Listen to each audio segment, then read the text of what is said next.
ಇದೇ ತರ ಕಾಡ್ ಕೋಣಗಳೇನಾದ್ರು ಏನು ನ್ಯಾಷನಲ್ ಜಿಯೋಗ್ರಫಿಲ್ ಜಗಳ ಆಡ್ತಿದ್ರು, ಏನ್ ಫೋರ್ಸ್ ಆಗಿ ಜಗಳ ಆಡ್ತಾ ಇದಾವೆ ಅಂತ. ಅದೇ 2 ಮೊಲಗಳು ಕಿತ್ತಾಡ್ತಿದ್ರೆ, ಏನ್ ಕ್ಯೂಟಾಗಿ ಕಿತ್ತಾಡ್ತಾ ಇದ್ರು, ಇಷ್ಟೇ ಡಿಫ್ರೆಂಟ್. ಸೊ ನಾನು ರಜತ್ತು ಆಡ್ಬೇಕಾದ್ರೂ ಆಟ ಹಂಗೆ ಇರ್ತಾ ಇತ್ತು, ನಾನು ಮಂಜಣ್ಣ ಆಡ್ಬೇಕಾದ್ರೆ ಆಟ ಹಂಗೆ ಇರ್ತಾ ಇತ್ತು. ಅದ್ರಲ್ಲಿ ಯಾವುದೇ ಇಂಟೆನ್ಷನ್ ಇರ್ತಾ ಇರ್ಲಿಲ್ಲ. ಇಂಟೆನ್ಷನ್ ಇದ್ರೆ ನಾನು ಮೆಟ್ಲ್ ಮೇಲೆ ತಗೊಂಡೋಗಿ ಹೋಗ್ತಾ ಇದ್ದೇನೆ, ಅಲ್ಲಿಂದ್ಮೇಲೆ ಹಂಗೆ ಅಷ್ಟು ಈಸಿಯಾಗಿ ಮಲಗಿಸ್ತಾ ಇರ್ಲಿಲ್ಲ. ಸೊ ಇಲ್ಲಿ ಭವ್ಯದು ಏನಾಯ್ತು ಅಂತಂದ್ರೆ ಅದು ಸಿಂಪಲ್ ಆಗಿ ಕಾಣಿಸ್ತು. ಸೊ ನಂದು ಮಂಜಣ್ಣದ ಏನಂತಂದ್ರೆ ಆಟದ ಇಂಟೆನ್ಷನ್ ಆಯ್ತು. ಇಂಟೆನ್ಷನ್ ಇಸ್ ಬೇರೆ. ನನ್ನ ಅಲ್ಲಿ ಪೋಸ್ಟ್ ತಡಿಬೇಕು ಅನ್ನೋದಿತ್ತು, ಅವ್ರನ್ನ ಎತ್ತಿ ಬೆನ್ನು ಮುರಿದಾಕ್ಬೇಕು ಅನ್ನೋದು ನನ್ಗಿರ್ಲಿಲ್ಲ. ಇಲ್ಲ ರಜತ್ ನನ್ನನ್ನ ಏನಾರ ಇಂಟೆನ್ಷನ್ ಹರ್ಟ್ ಮಾಡ್ಬೇಕು ಅಂದ್ರೆ ಬೇರೆ ತರನೇ ಹರ್ಟ್ ಮಾಡಿರೋರು. ಅಂಡ್ ಇಬ್ರು ಆಡ್ತಾ ಇದ್ದಿದ್ ರೀತಿನೂ ಹಂಗೆ ಇತ್ತು. ನಾವು ಗೇಮಿಗೆ ಏನ್ ಹಾಕ್ಬೇಕಾಗಿತ್ತು ಆ ಎಫರ್ಟ್ ಆಗ್ತಿದ್ದು, ಅದಕ್ಕೆ ಅಷ್ಟು ಬ್ಯೂಟಿಫುಲ್ ಆಗಿ ಬರ್ತಾ ಇದ್ದಿದ್ದು game. It is not intention. Gautami ಅಥವಾ ಮೋಕ್ಷಿತ ಮಸಾಜ್ ಮಾಡ್ತಾ ಇರ್ತಾರೆ, ಸ್ವಿಮ್ಮಿಂಗ್ ಪೂಲ್ ಪಕ್ಕದಲ್ಲಿ ಐಶ್ವರ್ಯ ನಿಂತ್ಕೊಂಡಿರ್ತಾರೆ.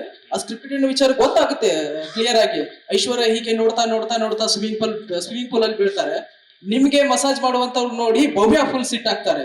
ಅಂದ್ರೆ ಅದೊಂಥರ ಭವ್ಯ ನಿಮ್ಗೆ ತುಂಬಾ ಲವ್ ಇದೆ ಅನ್ನುವಂಥದ್ದಾಗ ತುಂಬಾ ಚರ್ಚೆ ಆಗ್ತಾ ಇತ್ತು. ಅದಕ್ಕೆ ಸ್ಕ್ರಿಪ್ಟೆಡ್ ಕ್ಲಿಯರ್ ಗೊತ್ತಾಗುತ್ತಲ್ಲ ಸರ್ ಅದಲ್ಲಿ.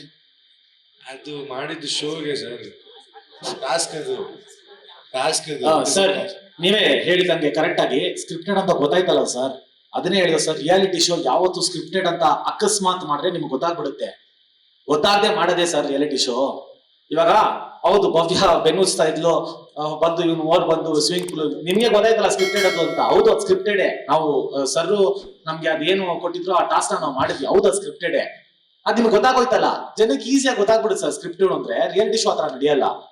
ಲೇಟೆಸ್ಟ್ ಹಾಗೂ ಇಂಟ್ರೆಸ್ಟಿಂಗ್ ಸುದ್ದಿಗಳಿಗಾಗಿ ಬಾಸ್ ಟಿವಿ ಕನ್ನಡ ಚಾನೆಲ್ನ ಸಬ್ಸ್ಕ್ರೈಬ್ ಮಾಡಿ, ಹಾಗೆಯೇ ಬೆಲ್ ಐಕಾನ್ ಪ್ರೆಸ್ ಮಾಡಿ.